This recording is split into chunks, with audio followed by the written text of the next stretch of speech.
ยังไปเลยยังอะไรด้วยความสามารถที่มีมาตั้งแต่เกิดรวมถึงชาติกำเนิดที่มีเชื้อสายนาคาจึงทำให้เขาสามารถดำอยู่ในน้ำได้นานกว่าไกลๆชายหนุ่มสามารถดำลงไปจนถึงก้นแม่น้ำใหญ่แห่งนั้นดวงตาของเขาสามารถมองเห็นทุกสิ่งทุกอย่างใต้น้ำได้ใหญ่ราวกับว่าเขาเป็นปลา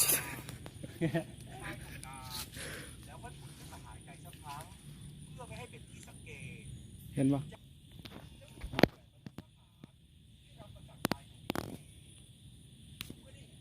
ยังไปดู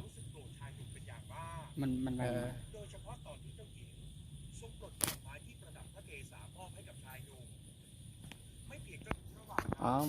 เจ้าชายก็สั่งให้ทหารตามไปและจัดการตัดไฟเสียแต่ต้นลมก็รู้ดีว่าชายหนุ่ม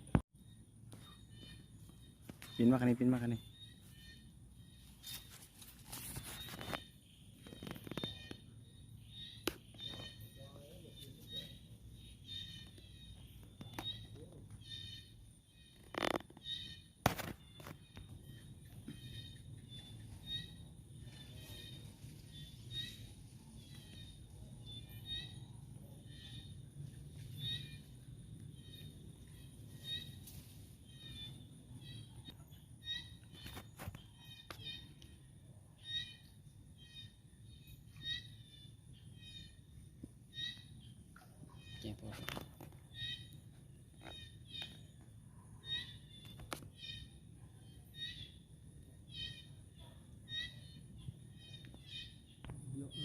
อ้าวลืมถ่ายกัน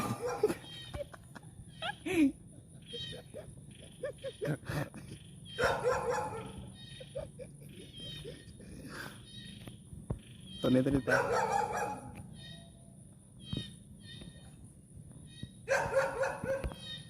ลองมาเจอ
ลายเลยโอ้ลายเลย